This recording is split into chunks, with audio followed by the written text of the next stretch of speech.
Well, would you look at this? When you were least expecting it.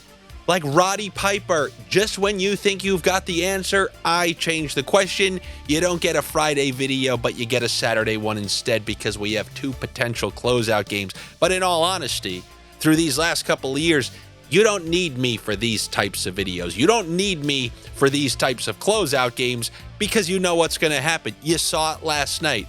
I counted a grand total of 1 good scoring chance in that entire game last night. A night before that, you had a closeout game be a 3-1 final. Then yesterday, we had a closeout game being a 2-0 final. All you get is clenched ass cheeks unders. And even before that, you had this previous Winnipeg game, which was a 4-0 final. It's unders, unders, unders, unders. But the only way you didn't know that is if you're brand new to this channel. If you are new to this channel, I'm happy to have you. Why don't you toss me a click now? I'm going to ask later. Why don't you toss me an early click? I know I got to drag you guys all the way to the end and beg for a click. Give me the early click. Get it out of the way.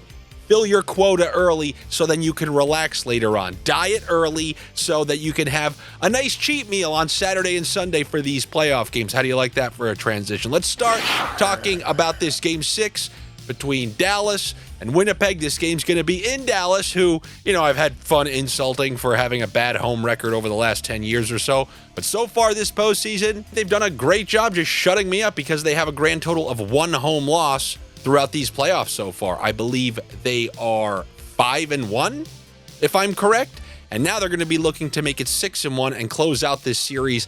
I got to be honest, in those road losses, it just kind of felt like they were somewhat mail-ins opposed to being like thoroughly outplayed.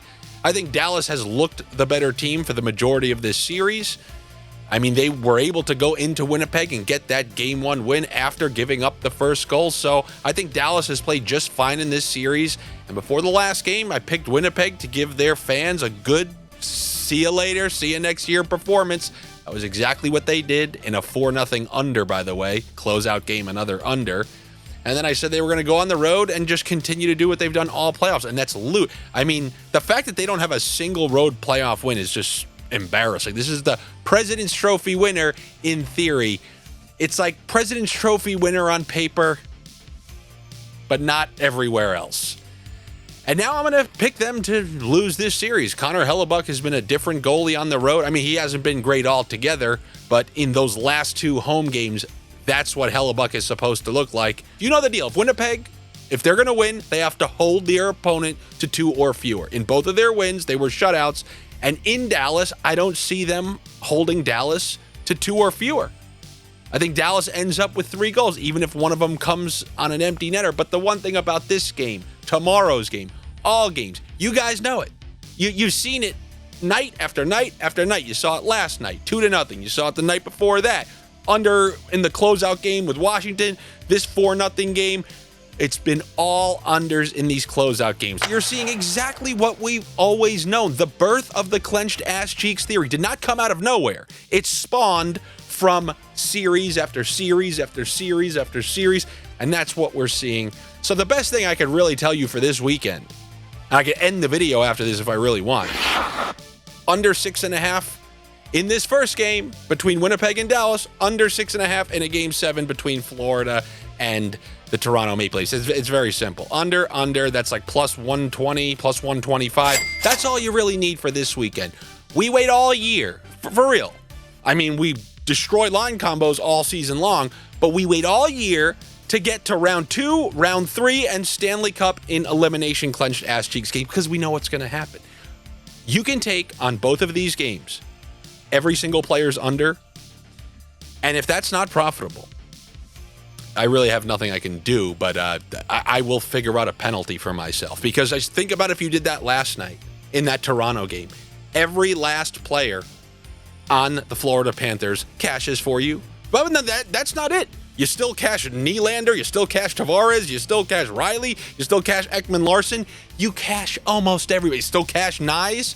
When there are 2 or 3 goals to go around and shutouts are starting to happen left and right, a whole team of unders are about to stay under. So you saw it last game with Dallas. Every last Dallas player, the great Mikko Rantanen, Mikko Scampton, but him, Granlund, Hintz, Robertson, Johnston, Duchesne, Marchment, Sagan, Ben, all stayed under in the last game.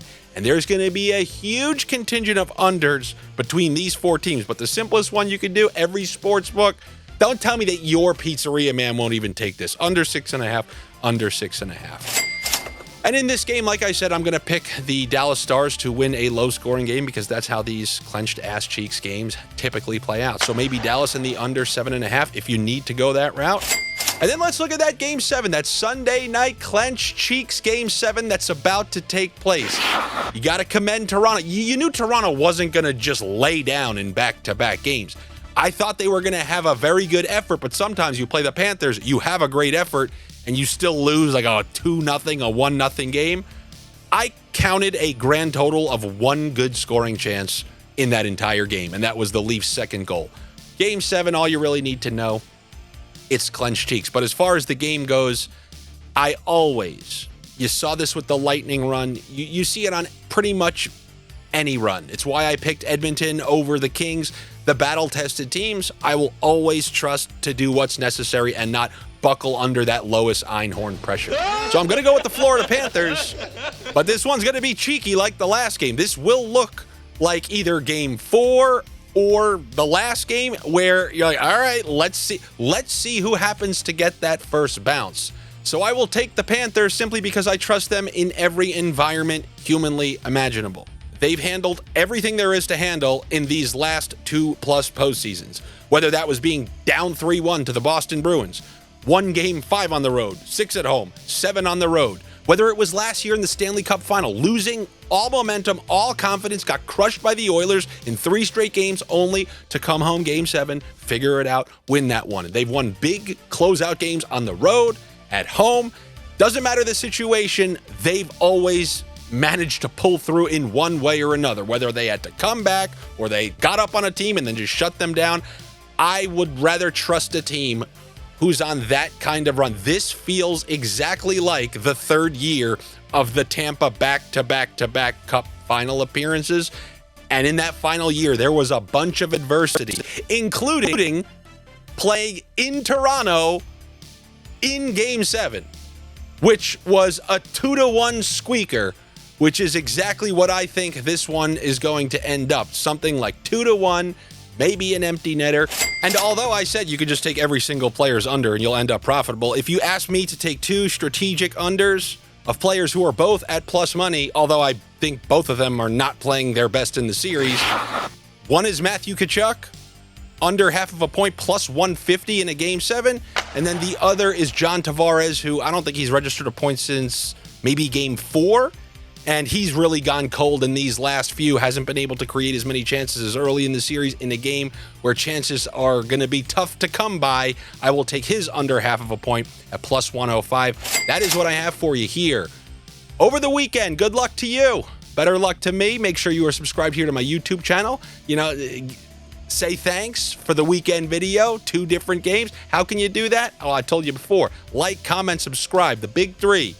If you're new to this channel and you want to know when these videos come out, look, this is a weekend video. I almost never do these. Click the notifications. You would have known that I dropped a weekend video. But if you honestly want to be the biggest supporter of mine, you know how you can do that. Join the Patreon. It's patreon.com/Andy Francess. You'll be the lone sponsor, a minority owner of this show. You get Josh's MLB picks, and then you get all those other wacky parlays shared by all the sniffers on there. So I hope to see you over there. If not, I'll see you for the next round of NHL Sniffs. We'll see if there's a game on Monday or not. I don't know what's going to happen, but we will find out. Good luck, and I will talk to you whenever that may be.